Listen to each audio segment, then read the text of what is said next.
자, 3부를 시작하겠습니다. 3부의 주제는 이제 두 가지를 가져왔는데요. 이 주제들이 좀 아마 한편으로 흥미롭고 또 한편으로는 케르케고르를 이해하는데 도움을 좀 주기도 하고 그럴 겁니다. 어떤 분들은 오히려 더 헷갈릴 수도 있을 테고요. 복이라는 게 늘 그렇죠. 첫 번째 복이는 결혼 갈등이라는 것인데요. 맞서지 못하는 나라고 지금 썼죠. 우리가 결혼이라는 것은 사랑을 통해서 할 수도 있고요. 또는 이제 이해관계라든지 또는 어떤 강요에 의해서 할 때도 물론 있겠죠.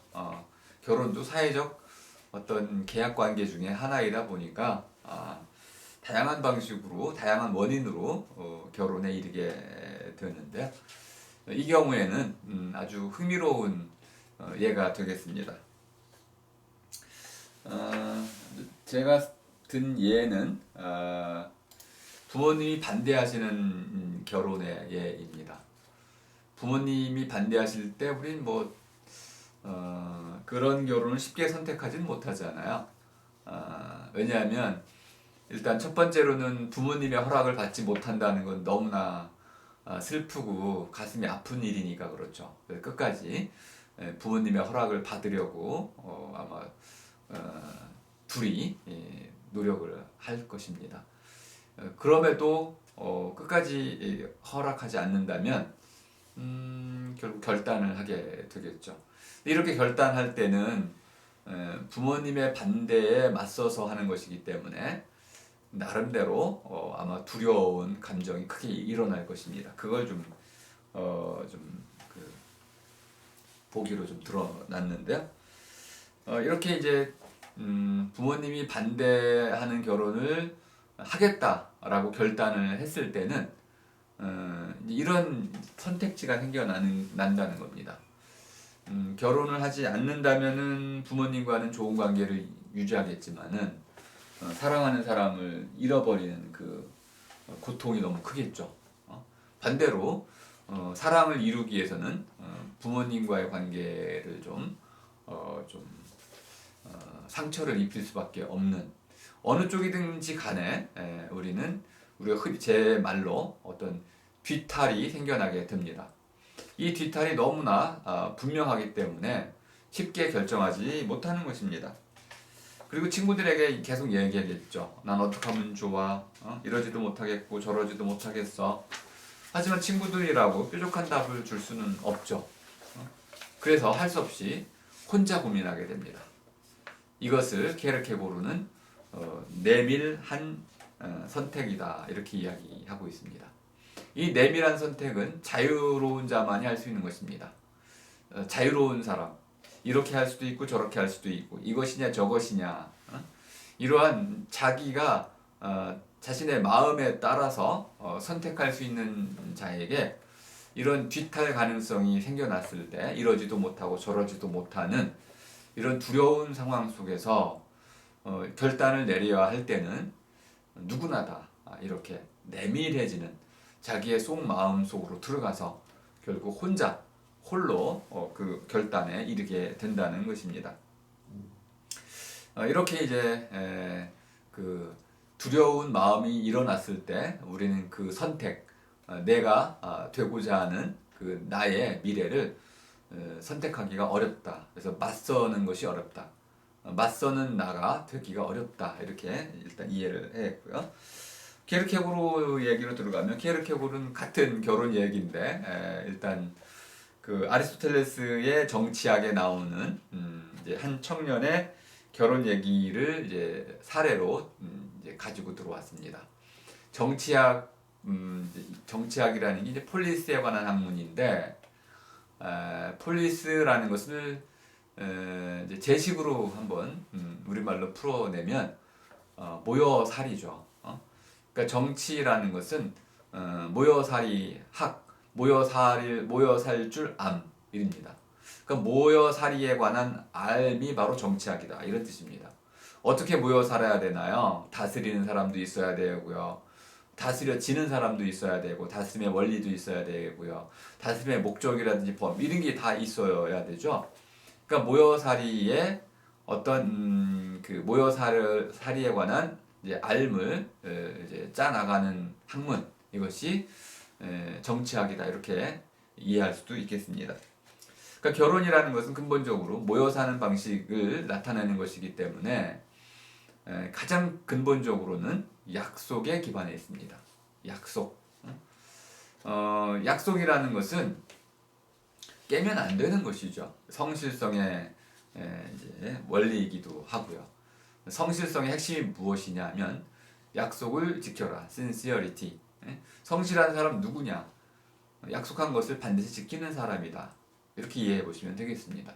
그리고 바로 이 약속에 근거해서 결혼이라는 것은 가장 중요한 약속 가운데 하나인 것입니다.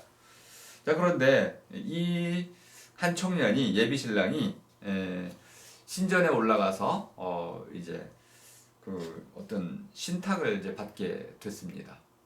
근데 신탁의 의미는 여기서 설명드리기 참 어렵지만은 오늘날 우리가 지분은 돈다와 같은 규모로 일종의 진리라고 좀 이해를 해두세요. 신탁이 내려졌을 때 그 신탁은 진리라고 이해하시면 되겠습니다. 그러니까 믿을 수밖에 없는, 그래서 믿게 되는 그런 종류의 이야기, 그것이 신탁입니다. 신의 명령이라고도 이해해 보시면 좋겠습니다. 신전에 올라가 신탁을 이제 들었는데 결혼을 하면 불행하게 된다. 이런 이야기를 들었습니다. 무녀가 이제 신탁을 내려준 거죠. 불행하게 된다는 이 말을 듣고 청년은 고민에 빠지게 됩니다. 아까 이제 부모의 반대랑 비슷한 거, 이미 신이 반대하고 있으니 이거야말로 거역할 수는 없는 거죠. 거역했다가는 불행한 삶을 살 수밖에 없을 테니까요. 불행 중에 하나는 이제 죽임을 당하는 거죠. 그 신탁을 받고 결국은 결혼식을 취소를 하게 됐습니다. 그러면은 이 신탁을 받고 결혼을 취소한 사람은 과연 그 신탁을 핑계로 사람들에게 자신이 결혼을 왜 취소했는지를 설득할 수 있을까요? 아마 그 신랑은 신탁을 받고 결혼을 취소했다고 설명하면 사람들의 비웃음을 받았을 수도 있습니다. 물론 그가 아마 이해받은 사람도 있을 겁니다. 신탁을 신뢰하는 사람들은 그의 결정에 대해서 우리도 이제 웃지는 않겠죠. 하지만 많은 사람들은 그의 선택을 아마 동의하지 않을 것입니다. 그러면 이제 한 가지 더 이제 예를 들어보려고 하는데요. 그 오늘날에 우리는 이제 어떤 식으로 결혼을 선택하나요? 신에게 물어보시나요? 부모님께 물어보시나요? 물어는 보겠지만 아마 물어본다는 것이 허락을 받는다는 뜻까지는 아닐 겁니다. 신에게는 아마 제 생각에는 여러분이 결혼하실 때 신에게 허락을 구하지는 않을 것입니다. 제가 결혼할 테니 축복해 주십시오라고 그런 기도를 하실 수는 있겠지만은 신에게 아마 그 허락을 받으려고 하지는 않을 것입니다. 근데 이 키에르케고르는 이런 신탁에 의한 이제 결혼 취소 결정을 내린 이 신랑이 그 신탁이었기 때문에 남에게 발설할 수도 없고 그래서 혼자 내밀하게 아까 내밀하게 침묵 가운데 결혼을 취소했을 것이다. 이렇게 이제 보고 있습니다. 그리고 바로 이렇게 취소한 이 예비 신랑은 나와 신의 관계를 절대적 관계로 받아들인 사람이다.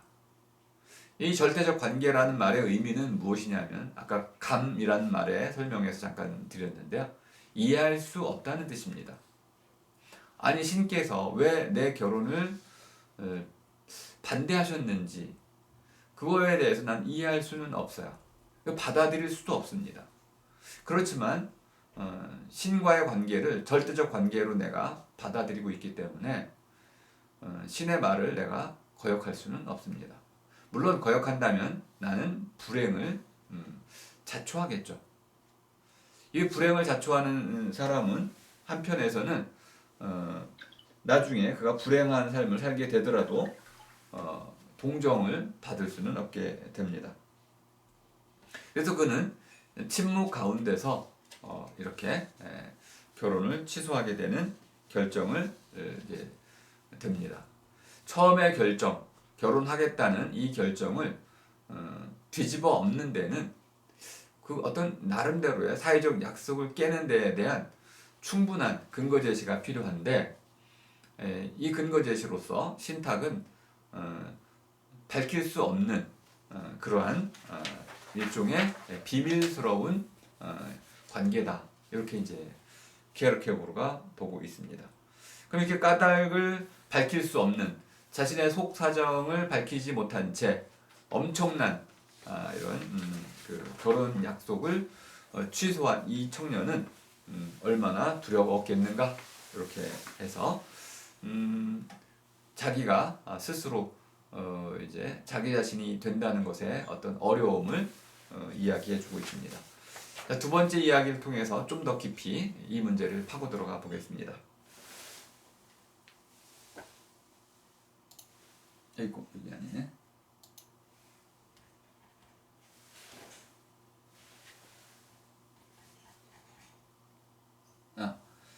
네. 진정한 나 되기의 두려움이라고 썼는데요. 진정한 나가 된다는 것은 결국은 심리적 단계, 즐거움, 쾌락을 추구하는 단계의 나와 윤리적 단계, 옳고 그름을 판단하면서도 욕망과의 갈등을 겪는 불안 가운데 나. 이 둘을 극복하고 어떤 그 무한의 관점, 또 영원의 관점, 또는 절대적 진리의 관점으로 이렇게 상승 올라가는 그런 고요의 단계로 올라가는 것이겠죠. 그리고 이것은 스스로 올라갈 수가 없고 반드시 신의 도움을 받아서만 올라갈 수 있다고 키에르케고르는 전제를 했습니다. 그 신탁의 경우는 이러한 관계가 잘 드러나지 않았는데요. 자 이제 진정한 나가 되기 위한 이 두려움의 단계를 극복하는 과정은 이렇게 아브라함의 이삭 바치기라는 하나의 사건을 통해서 전개가 됩니다. 아브라함은 믿음의 아버지라는 별명이 붙을 만큼 신의 명령에 대해서 순종했던 순종의 대명사입니다. 그런데 이제 이 그 아브라함이 90세 나이가 이제 100세 뭐 돼가지고 아주 어렵게 이삭이란 아들 하나를 얻었는데 갑자기 어느 날 야훼께서 하나님께서 야훼 하나님께서 그 자식 그 아들을 그 자기 자신 신에게 바치라. 그 바치라는 것은 죽이라는 뜻입니다. 이제 제물로서 산 양이라고 하죠. 예전에 이제 양을 이제 이렇게 번제로 불에 태워가지고 기름 발라내고 해서 이제 이렇게 기름을 태워서 신에게 산 양을 이제 번제 불에 태워서 제사로서 바치면서 인간의 죄를 이제 씻어달라고 요구했던 것이죠.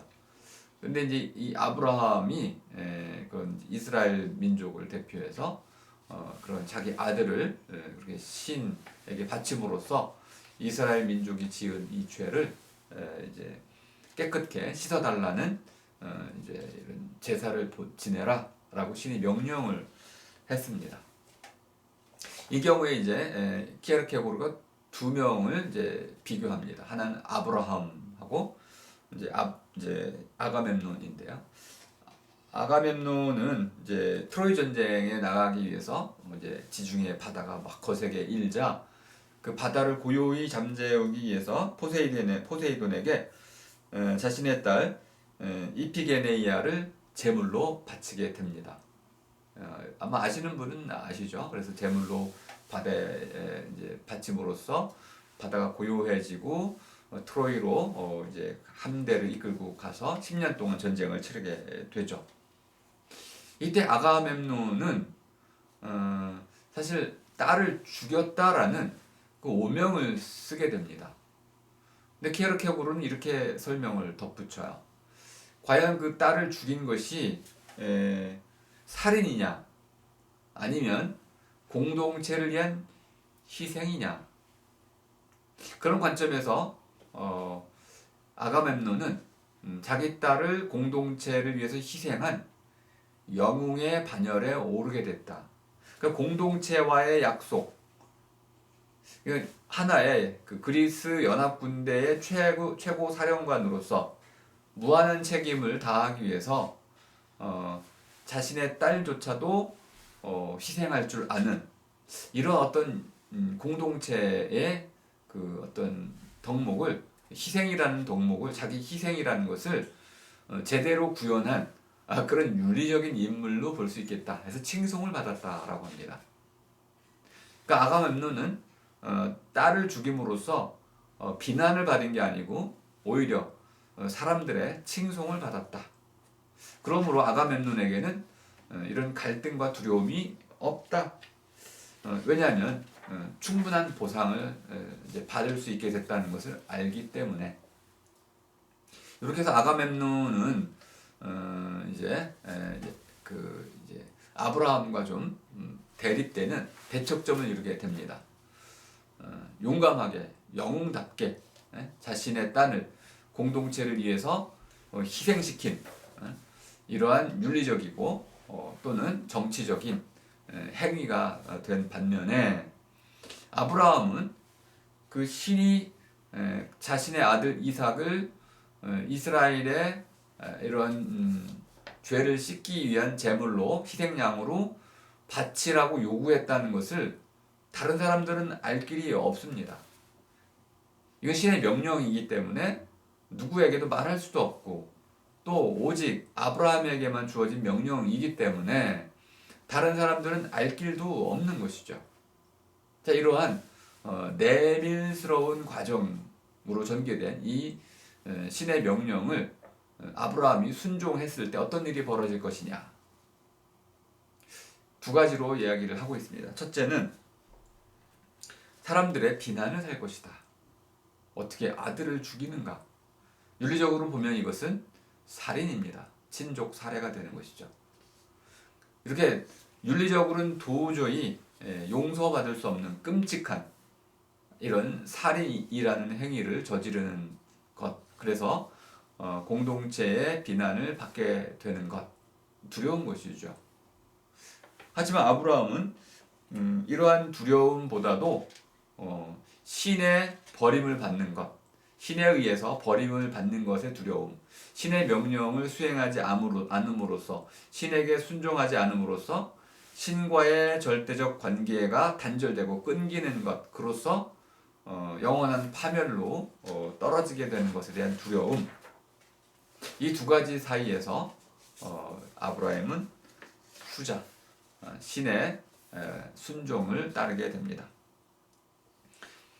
키에르케고르는 두 가지 관점을 좀 대비하고 있습니다.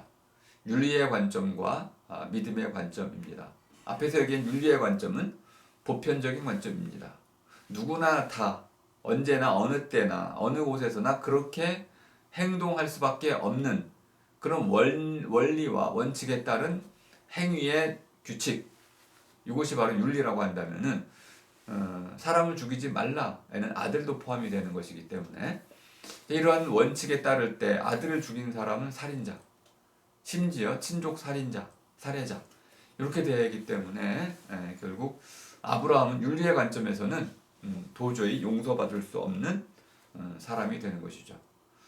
반대로 이제 믿음의 관점에서 보자면 그 신의 명령을 따르는 믿음의 용사가 되는 것입니다.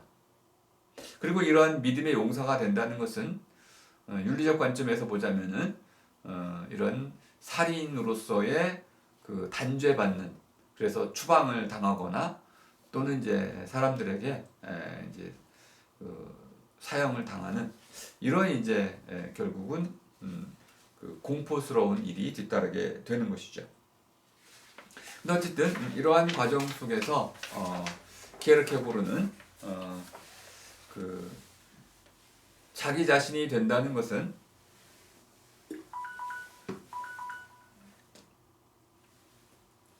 이렇게 스스로 이해할 수 없는 그런 신과의 절대적 관계를 받아들이는 것을 뜻하고, 그 관계를 떠맡아서 그 관계 안에서 자기에게 주어지는 그 모든 것을 순종하고 그것을 이제 실행해 나가는 것, 이것이 바로 그런 참다운 나이다, 이렇게 설명을 한 셈입니다. 자, 좀 어려우니까 한번 좀 정리를 좀 잠깐 하겠습니다. 그리고 나서 마틴 부버 좀 설명드리고 이제 마지막 4부로 넘어가겠습니다. 우리가 지금 묻고 있는 물음은 나는 누구인가 라는 것입니다. 이 물음에 대해서 키에르케고르는 세 가지로 답을 한 셈입니다. 첫 번째, 나는 즐거움, 쾌락을 추구하는 나. 뭐 이런 나는 사실은 이제 우리가 흔히 욕망의 주체라고 말할 때 쓰는 나입니다. 우리가 흔히 제 멋대로 사는 나라고도 쓸 수 있습니다. 저 같은 경우는 이제 멋대로 나라고 쓸 텐데요. 맛대로 멋대로 나. 맛이 있으면 먹고 맛이 없으면 버리는.